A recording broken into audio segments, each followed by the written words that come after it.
नमस्कार विद्यार्थियों, आप सभी का आपके अपने YouTube चैनल मैथ में स्वागत है। हम अध्ययन करेंगे कक्षा 9 की प्रश्नावली एक संख्या पत्ती। संख्या पत्ती के अध्ययन करने के बारे में हमने भाग 1 में हमने जाना संख्याओं के प्रकार के बारे में, भाग 2 में हमने जाना प्रश्नावली 1.1 के बारे में। आज हम अध्ययन करेंगे कक्षा 9 की प्रश्नावली 1.2 के बारे में। तो यहाँ पर सवाल लिखे हुए हैं बोर्ड पर कि नीचे दिए गए कथन सत्य हैं या असत्य है।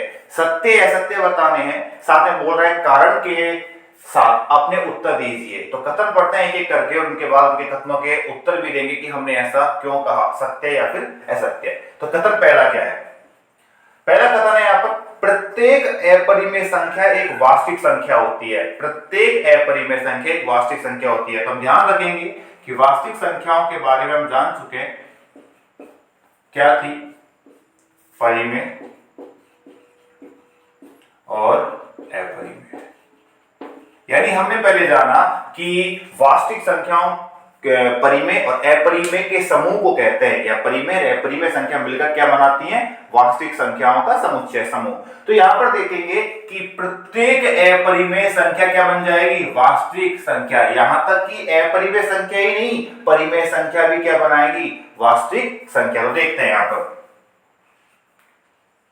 पहले तो बोलेंगे सत्य, क्योंकि प्रत्येक परिमेय संख्या क्या होती है? वास्तविक संख्या। और लिखेंगे क्या? क्योंकि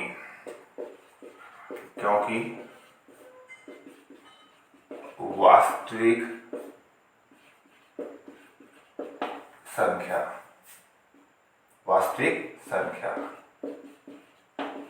परिमेय व अपरिमेय संख्या का समुच्चय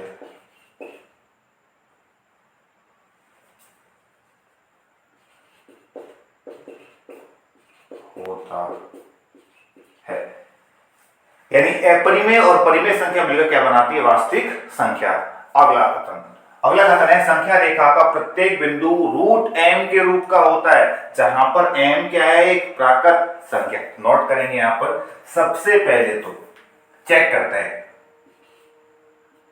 संख्या रेखा पर तो माइनस की संख्या भी आती है, संख्या रेखा पर प्लस की संख्या भी आती है, संख्या रेखा पर माइनस की संख्या भी आती है, संख्या रेखा प्लस की संख्या भी आती है। तो ध्यान रखेंगे विद्यार्थियों की संख्या रेखा पर प्लस की संख्या भी आती है, माइनस की संख्या भी आती है। हम यहाँ पर भी देख सकते हैं कि यहाँ पर ये 0 हो गया, ये माइनस का 1 हो गया, माइनस का 2 हो गया, माइनस का 3 हो गया, डॉट करके अनंत हो गया। इसी प्रकार यहाँ पे प्लस का 1 हो गया, प्लस का 2 हो गया, प्लस का 3 हो गया, और ऐसे करके डॉट करके क्या हो गया? अनंत। तो देखेंगे विद्यार्थियों यहाँ पर कि संख्या रेखा पर प्लस की संख्या भी आती है, माइनस की भी आती है, जबकि कथन क्या बोल रहा है हमसे कि प्रत्येक बिंदु रूट m के रूप का होता है, और m क्या है? धनात्मक। तो यहाँ पे ध्यान रखेंगे, इसका मतलब ये है कि संख्या रेखा पर केवल कौन संख्या आती है? धनात्मक, जो कि क्या है? गलत। तो क्या कहेंगे इसको? असत्य है। क्या कहेंगे? असत्य। और कारण क्या देंगे?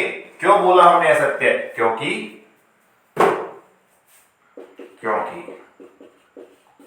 संख्या रेखा पर ऋणात्मक संख्या भी सम्मिलित होती है। संख्या रेखा पर ऋणात्मक संख्या भी सम्मिलित होती है, या फिर ऐसे बोल सकते हैं ऋणात्मक पूर्णांक संख्या भी सम्मिलित होती है। अगला कथन क्या है? प्रत्येक वास्तविक संख्या एक अपरिमेय संख्या होती है। जस्ट अभी हमने कथन नंबर 1 किया था, वैसे के वैसे कथन ये, लेकिन थोड़ा उल्टा है, बिल्कुल अपोजिट डायरेक्शन में हो गया। कैसे हो गया? देखते हैं यहाँ पे कि वास्तविक संख्या, ये ली मैंने वास्तविक संख्या, कितने भागों में बढ़ जाती है? ये कौन कौन से संख्याओं से मिलकर बनती है? परिमेय और अपरिमेय।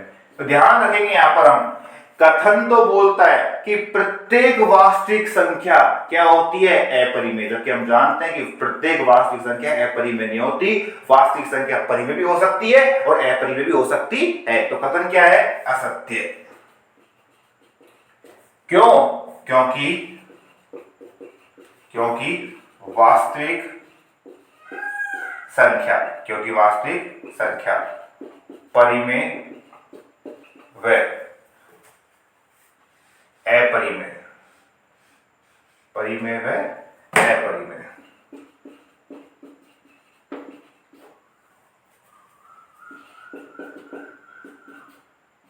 दोनों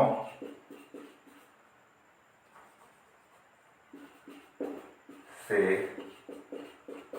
मिलकर बनती है। हम बोल सकते हैं यहाँ पर कि वास्तविक संख्या परिमेय व अपरिमेय से मिलकर, दोनों से मिलकर बनती है, या फिर ऐसे बोल सकते हैं कि परिमेय संख्या भी वास्तविक होती है और अपरिमेय संख्या वास्तविक होती है। तो ये कथन गलत है यहाँ पर कि प्रत्येक वास्तविक संख्या एक अपरिमेय संख्या होती है। हो सकता है कि हमारी जो संख्या वास्तविक हो परिमेय भी हो सकती है, हो सकता है हमारी कोई संख्या वास्तविक हो वो अपरिमेय भी हो सकती है। यानी हम एग्जाम्पल लेके अगर देखें तो यहाँ पर देख सकते हैं ये भी क्या है, वास्तविक संख्या, तो ये भी क्या है, वास्तविक संख्या। तो जानते हैं यहाँ पर हम कि 4 का तो वर्गमूल पॉसिबल है, तो यहाँ पर क्या लिख देंगे, यहाँ पर बोल देंगे कि ये क्या है, परिमेय, जबकि ये क्या है, अपरिमेय। तो नोट करेंगे भले ही ये अपरिमेय हो परिमेय हो, लेकिन है दोनों कैसे, वास्तविक संख्या। अब देखते हैं सवाल नंबर 2। सवाल नंबर 2 क्या कहता है, क्या सभी धनात्मक पूर्णांकों के वर्गमूल अपरिमेय होते हैं? हमें चेक करना पड़ेगा, देखना पड़ेगा कि क्या सभी धनात्मक पूर्णांकों के वर्गमूल अपरिमेय होते हैं। यदि नहीं होते हैं तो एक ऐसी संख्या के वर्गमूल का उदाहरण दीजिए जो कि एक परिमेय संख्या है। तो नोट करेंगे यहां पर हम एक एक संख्या ले लेंगे, 1 2, थोड़ा दूर दूर लिख देंगे इसको, यहां पर 3 लिया, अपने 4 ले लिया, 5 और ले लिया यहाँ पे 6 की कोई जरूरत नहीं है, 5 एग्जाम्पल वो हो जाएंगे। अब 1 का वर्गमूल करते हैं, 1 का वर्गमूल करते हैं, तो 1 का वर्गमूल कितना होता है, 1 का रूट करने में कितना आएगा, 1, यानी ये क्या संख्या हो जाएगी, परिमेय। 2 का वर्गमूल करते हैं तो 2 का वर्गमूल पॉसिबल है, क्या बोल देंगे इसको अपन, अपरिमेय, यहाँ पे क्या हो जाएगा, अपरिमेय। जबकि 3 का वर्गमूल भी नहीं हो सकता, क्या बोलेंगे इसको, अपरिमेय। हम जान चुके हैं पहले कि यदि किसी संख्या का वर्गमूल हो, या फिर सिंपल भाषा में बोले तो पूर्ण वर्ग संख्या जो है वो तो होती है परिमेय, और अपूर्ण वर्ग संख्या जो है वो क्या होती है, अपरिमेय। तो यहां पर देखेंगे √2 √3 और √5 भी क्या है, अपूर्ण वर्ग संख्या। √5 भी क्या है, अपूर्ण वर्ग संख्या।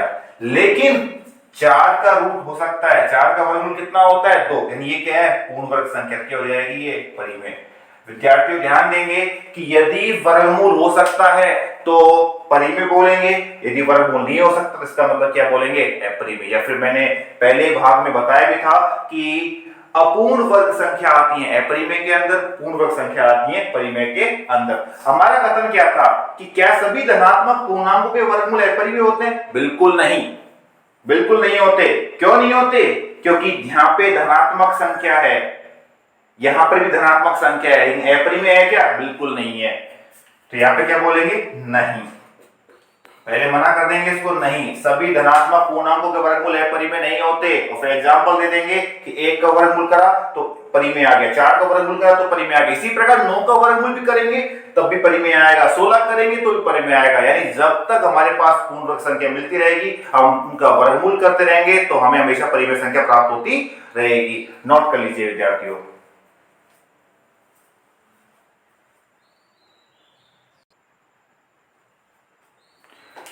चलिए अगला सवाल करते हैं।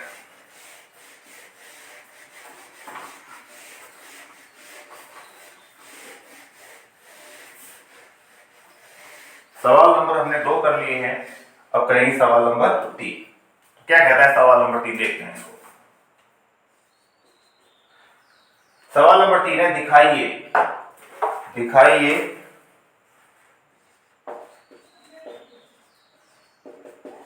कि संख्या रेखा पर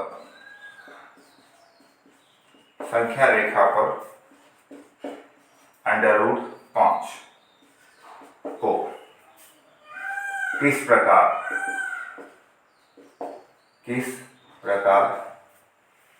निरूपित, किस प्रकार संख्या रेखा पर √5 को निरूपित किया जा सकता है। तो विद्यार्थी ध्यान देंगे इस सवाल में कि यदि हमारे पास यदि कोई अपूर्ण वर्ग संख्या आ जाए तो उसे संख्या रेखा पे दर्शा पाना थोड़ा मुश्किल काम हो सकता है। क्यों हो सकता है? क्योंकि √5 का मान लगभग कितना होता है, 2.236, दौड़ कितने तक ये अंकों तक आता जाएगा पता नहीं है, हमें मालूम नहीं है।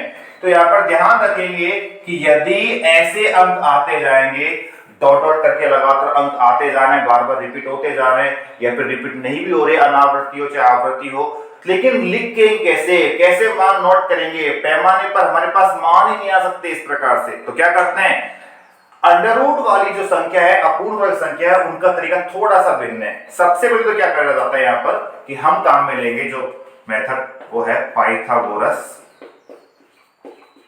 प्रमेय, यानी इस अपूर्ण वर्ग संख्या को संख्या रेखा पर दर्शाने के लिए कौन सी प्रमेय काम लेंगे, पाइथागोरस प्रमेय, जो क्या कहती है, कर्ण स्क्वायर बराबर आधार स्क्वायर प्लस लंब स्क्वायर। कर्ण स्क्वायर बराबर आधार स्क्वायर प्लस लंब स्क्वायर। कर्ण कितना है हमारे पास यहां पर हम जो मान दिया हुआ है उसे क्या मानेंगे, कर्ण मानेंगे। कर्ण कितना है, फिलहाल 5 दिया हुआ है। यहां पर आधार कितना है, हमें ऐसी संख्याएं सोचनी है जिनका वर्ग करने पर, दो संख्या सोचनी है जिनका वर्ग करने पर 5 आ सके। तो हम जानते हैं कि 2 का वर्ग करेंगे कितना हो जाएगा, 4।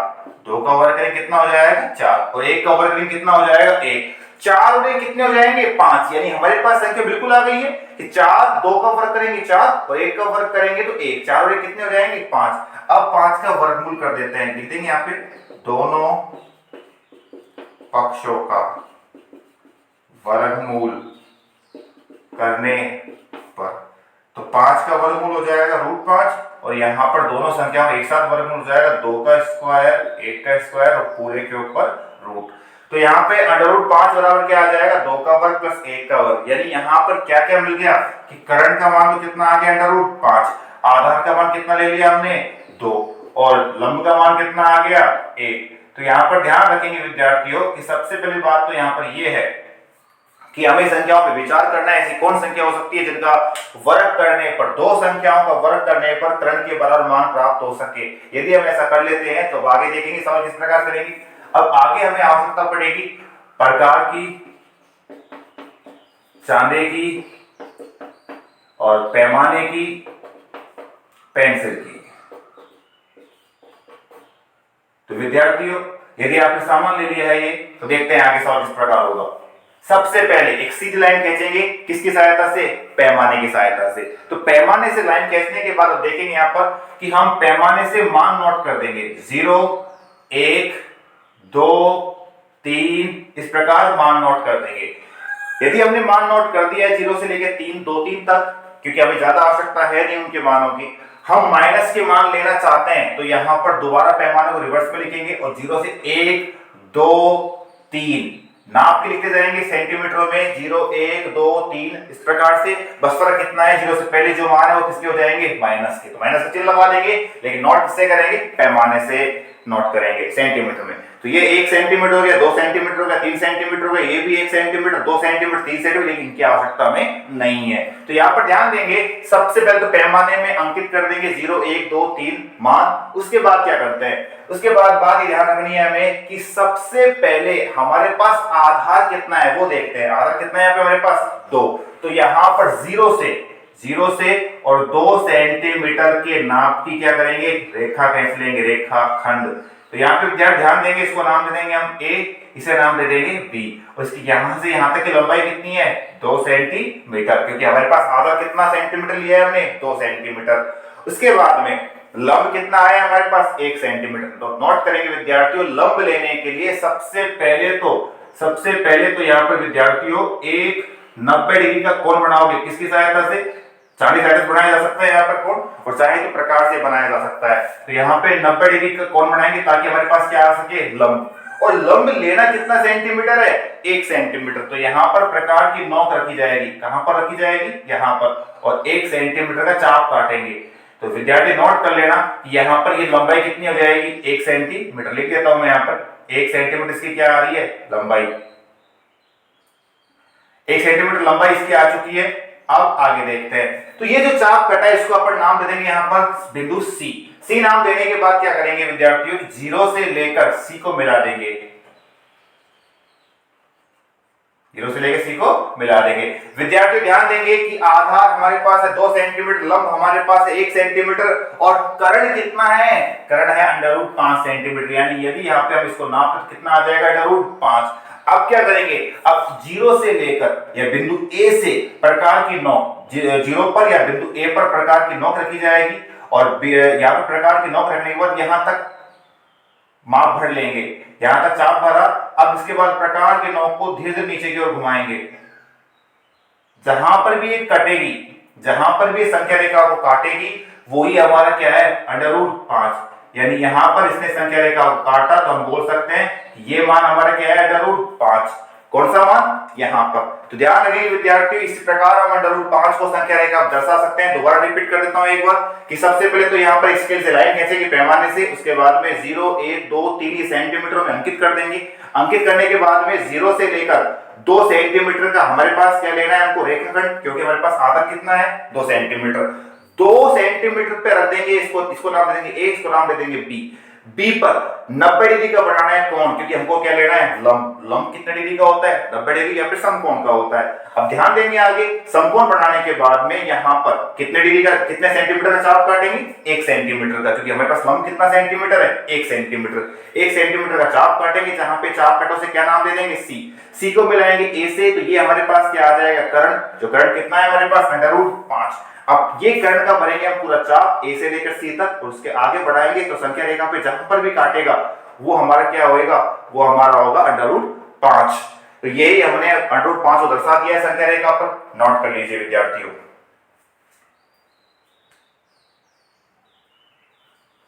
चलिए 1.2 के बाद अब 1.3 के सवाल कर लिए जाते हैं। यहां पर 1.3 का एक सवाल लिख लेते हैं यहां पर, किस प्रकार होगा।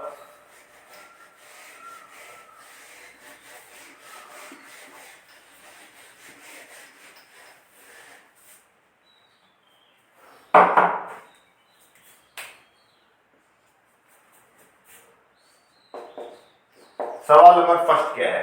निम्नलिखित भिन्नों को दशमलव रूप में लिखो। निम्नलिखित भिन्नों को दशमलव रूप में लिखो। दशमलव रूप में लिखना है, बताना है और बताइए कि प्रत्येक का दशमलव प्रसार किस प्रकार का है।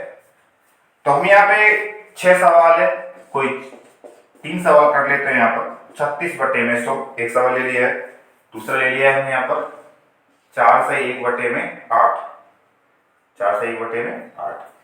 तीसरा लेते हैं यहाँ पर हम 335/400।